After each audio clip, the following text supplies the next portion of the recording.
Hey everybody, Questwise here, and I got a little treat for you today. I want to do a little bit of an old school flashback, a little bit of a primer on how something that from the old school days, the OSR days, that I thought were really, really cool, and something that Eric Bloat and Bloat Games have been bringing back and been making still a thing in their games, notably the Vigilante Hack, as well as many other games as well too. Vigilante City will have some of these.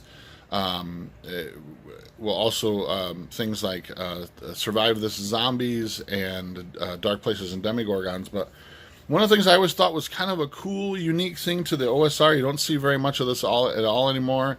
So you sometimes see them in lots of OSR type products.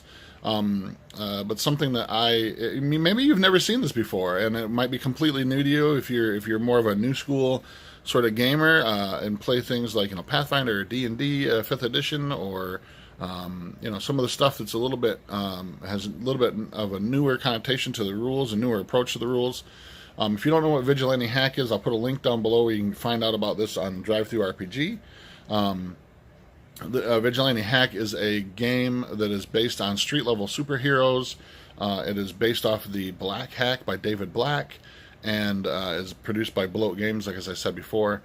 But one of the things that that Eric and the crew at Bloat Games do that I find really, really interesting, and this is the Game Master's Guide for Vigilante Hack. There are 3 books available for the Vigilante Hack. There's the actual core book itself, the Game Master's Guide, which is called A City Full of Sinners, and there is the Sanctuary Asylum book, which not to toot my own horn, but I kind of wrote that. So anyhow, what I want to show you today is what is known as a dice drop table. Okay, this is a dice drop table. This is totally OSR. This is something you're not going to see a lot of in modern day games, newly published games. I've never seen anything that's sort of using more modern rules. What this is a table. Now you can, if you buy the PDF of this, you can print off this one page, so you just have it not inside the book.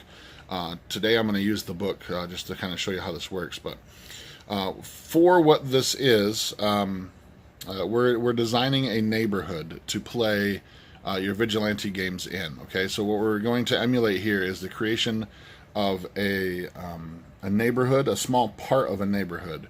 Okay, and we're going to do it block by block. So what you're going to do is you take your dice drop table, and you take 4 dice. Right now it doesn't really matter what 4 dice are, and you're just going to drop them on the page. Okay. So here's what we have. Wherever the dice land are what's going to be your starting spaces for it's going to be our first block in our neighborhood. So first off, we're going to have, let's see, this one fell here. So we have office building. Okay, so we're going to write this on here, office building.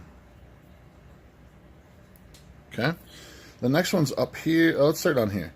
This one is kind of more on this one. It says basketball courts. Okay, so we're going to put this one on here, basketball court. Okay. Our next one is over here. So it's kind of in the nexus of things. I'm going to go with the one up here that says Urban Youth Center.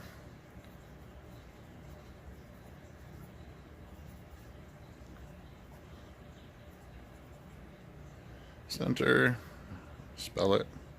All right, and our last one is right here. It says suburban style housing. So sub style house. Okay, already we're starting to see. So we've got our little list of what's on this block in our neighborhood that we're creating. Now, what's really cool about this is you're already starting to get kind of a feel of what's in the neighborhood, right? So we've got Urban Youth Center, we've got a basketball court, we've got an office building, and we've got some suburban style houses. So you're talking about, you're getting sort of a feel of what's in that block. Now, what you do with this dice drop table is that you do this 12 times, and you're going to have 12 different blocks to create your entire neighborhood for your Vigilante Hack games, right? So this is going to be the neighborhood in which your vigilantes have adventures and whatnot in.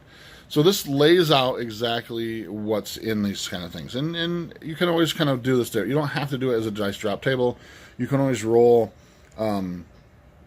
percentile-wise and get the same kind of thing. As you can see, they're numbered here, 1 through 5, all the way up to 99 through 100. So you can do a percentile system and roll it, a number of times as well, too, and get the same result.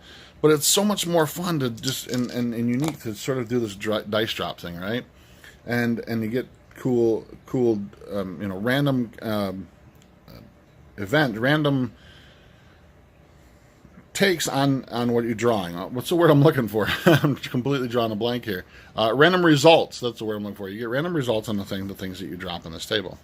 Now there are several of these in this book. There is the street gang generator. There are the street gang generator. There's another one in here somewhere too. But you get the idea, right? There's this idea of these dice drop tables, and so we can do the same kind of thing here. This one says drop dice on it. It's a 6. That's what we get. This one fell off. Let's go here. So here's what we kind of have. We have a muscle, we have a burglar, we have a drug dealer, and we have an enforcer. So we're sort of generating our gang, our street gang, as you're dropping this thing.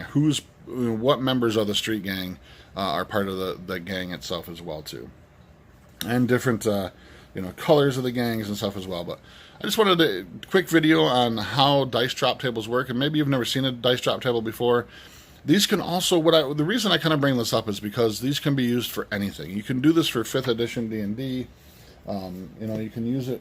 You can create your own things for D&D for these same exact purposes, right? You can use these dice drop tables or use these ideas of a dice drop table to generate any number of kind of things, which is interesting. So, for instance, let's make our own over here real quick. Let's just, we'll make a box. All right, so here's your sheet of paper, and let's divide it. Let's see, let's go 1, 2, 3, boom. So now we have 1, 2, 3, 4, 5, 6, 7, 8 boxes here, right? Let's do one for a fantasy game. Let's do a dungeon. Let's do a dice drop table for a dungeon, right? So we're gonna do a dungeon, and this is gonna be a random table to generate our. Let's do dungeon dressings, okay? So this is gonna be a random dice drop table for dungeon dressings. What's in a room when we encounter a room in a dungeon? So first off, let's put we'll put a chest. Let's put a weapon. Let's put an altar. Let's do, what else could we do?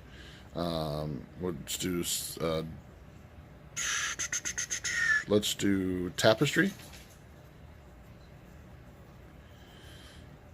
Let's do gold. Let's do, trying to think of things in a room, in a dungeon room. Let's say a pool. We're going to say a fountain. And finally, let's say there is let's say armor. Okay. So here we have our little dice drop table. You don't have to do them all the same size. We could make like this one really big, we make this one really small to give us some random variation. Let's just use 3 dice, drop them on here. What do we get? We got weapon, we got armor, and we got a fountain. Okay, so these are really cool. They're very easy to create.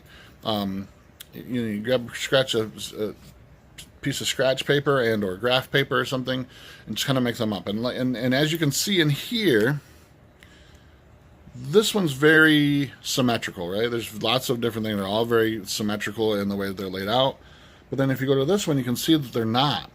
Some of these are bigger than others. And so the size of these, the smaller the space, the less likely it is you're going to roll dice on it, right?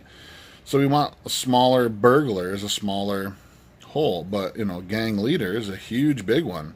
Enforcer is a large one as well, too. Drug dealer, muscle is a longer one. So as you can see, if you want sort of to vary the result of what you're going to get with a dice drop table, What's interesting is that you can make them different size boxes. We didn't have to make them all symmetrical like we did here, right? We could do smaller boxes for things that we find a little bit more rare. If you wanted, less weapons or less gold, you could make these boxes a lot smaller. We could have made, we could make this like this, and we could put like platinum. We want to do something really, really rare in the smaller box. So dice drop tables are really, really cool. Very, very old school. If you've seen dice drop tables before, quick little primer on how you can use them for anything. You can use it for Call of Cthulhu. You can use these for D&D. You can use it for Pathfinder, for Shadowrun. Gives a little bit of old school feel to your modern, modern ruled games and stuff as well too. But very, very cool idea. Just wanted to share that with you today. A little bit of nostalgia from yesteryear. But until next time, I'm Questwise, and I'm out.